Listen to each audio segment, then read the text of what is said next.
Today I'm taking a look at the PELADN W04 Mini PC. So it does come with an instruction manual, and it's got a listing of all the ports, and it also tells you how to wall mount this guy if you want to do that. So here is the PC. Nice small size for in the event that you need to get this guy, especially if you're going to be mounting this to the TV. So if you're trying to make that into like an all-in-one or anything like that, or if you just have limited desk space and you're trying to make the most of it. So we can see on the front, we got our power button, we got two USB-A ports, a Type-C port, we have a headphone jack, and this is actually nice. They actually have a clear CMOS button right here on the outside. Most of the time, if you want to clear the CMOS, you have to open up the case. Sometimes they have a button, sometimes you have to pull the battery off. With this, they just got a little button right there on the front. Very nice. On the right side we got ventilation. Side we got more ventilation. On the rear we've got even more ventilation. This is interesting. It actually has a little note on here to set up more quickly. Please avoid using Wi-Fi or LAN initially. The connection may trigger prolonged updates, causing delays in desktop access. So if you want to boot this guy up and have direct access to the computer, do not plug those in, which is actually good advice. But if you want it to update automatically and have everything up to date before you even get to the desktop, it will take longer, but you can plug those Ethernet ports in if you want. So nice that they put those warnings on there. So we can see we got a 1 gig LAN and a 2.5 gig LAN. So love seeing that. We also have a USB4 port, which is excellent. That's the first time I've seen one of those on a mini PC. HDMI, we got a display port. We got two more USB 2 ports there on the back. This is our power supply port. Looks like it's going to use 19 volts. And we've got information right here. It says this has a magnetic top on it. So if we want to get quick access to the inside, we can do that. So we're actually using PELADN branded RAM. So most many PCs just buy some other parts and throw them inside their PC. This one is actually PELADN branded, so that's good. So that means we're going to be able to get that 16 gigabytes, and we're not going to have to pay that premium for RAM, because RAM is very expensive these days. Looks like we got an M.2 with a heatsink built in. We've got a spot for a second M.2, which is excellent. So if we need to expand the storage, we can do that. And we also have a spot for expanding our RAM, so if we want to, we can get even more than that 16 gigabytes. So love seeing a mini PC with actually so much space on the inside and having that expandability. It also tells you the quick buttons to get into the BIOS is delete, and you can hit F7 to get into the boot options menu. So glad they gave you all that information before you even unpack it. Not to say as a whole that has a very nice clean look to it. So here's our power supply. That is a barrel connector. There's an input of 100 to 120 volts. It has an output of 5.26 amps at 19 volts.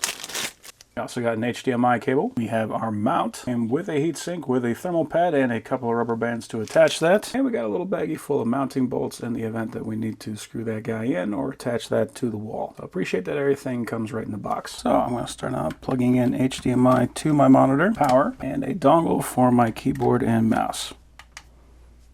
Okay, and we can see that that does light up to let us know that it is booting. Alright, it looks like we're going to be getting Windows 11 with that. Alright, so the mouse works right out of the box, and you can leave these on. I'm just going to turn those off. Okay, so we have got the desktop. That did not take long at all. Go to taskbar settings. I always like putting that on the left, and we'll turn off task view and widgets. So it does have Wi-Fi installed. All we got to do is click that on. Alright. And we are connected. Let's right click on start. We'll go to system. You can see that it has 16 gigabytes of RAM. It has 11.8 usable. So the operating system is using about 4.2 gigabytes of RAM. And that has the full Windows 11 Pro. So that is not Windows 11 S mode or anything like that. We are using full Windows 11 Pro. It is using AMD Ryzen 5 7640HS, Radeon 76M graphics, 4.3 gigahertz processor. That is excellent. Let's go to settings and Windows Update. Check for updates. It's probably going to have a lot of updates. Every computer does when you first plug it in. Okay, and it is downloading updates. While it's doing that, let's go ahead and get some programs.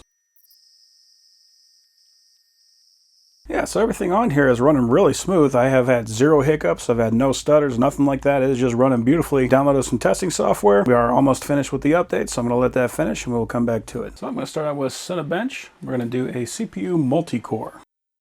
Okay, so we got a 632, so that beat out an 8-core 2.3 GHz Intel i9 9880H. It also beat out an 8-core 2.5 GHz Apple M1, so definitely not bad. Now I'm going to test the hard drive. We can see that is a 1 terabyte hard drive, and let's speed test that.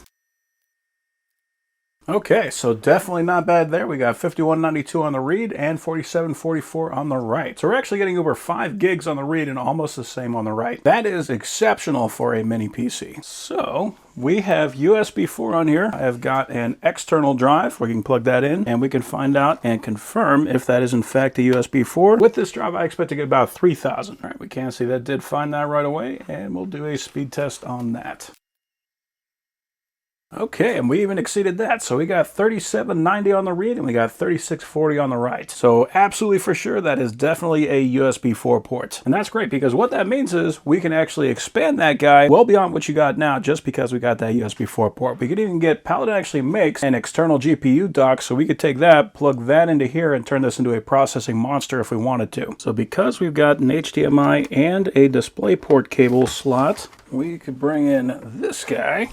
And we can see that that does run no problem, but because we know this is USB 4, and it just takes that one cable, we're supplying power as well as video to that, so now we got 3 monitors coming out of that little mini PC. And they even have docks where you can expand that even further than that. Because it has USB 4, we know that that'll work with that. Okay. So we got some EVE Online going. I've got a video going on over here. This is running very smooth. You can see I can spin around. I'm not getting any frame rate jumps. I'm not getting any jitters or stops or weird artifacts going on. This is playing very smooth. You can definitely play EVE Online while having a video playing over here, so I could play games, watch videos, check email, do whatever I want to do. This is absolutely going to work as a workstation if you need to do any kind of like streaming. So if you're doing any kind of remote work and that kind of thing, you need to do meetings, this will absolutely have the power capable of doing that. So really the takeaway for this is that if you were to buy the components and put together your own PC, it would cost more than this mini PC. Like, I'm not exactly sure how they managed to make this thing actually cost effective to make. The only thing that really makes sense to me, the fact that they are making their own components. So you can see the RAM was a PELADN labeled RAM. If you were to buy a mini PC from any other manufacturer, the manufacturer would have to pay for the components for the RAM, for the M.2 drive, and all those things are priced pretty sky high right now. So the fact that they're able to do that in-house and put this thing together by themselves means that they can save themselves a lot of money, which also means they can save you a lot of money, which means that they can provide a mini PC with these kind of specs for that price. It means that this thing is an absolute steal. If I was looking for a mini PC right now, that would definitely be the one that I would want. So overall, that is an absolute monster.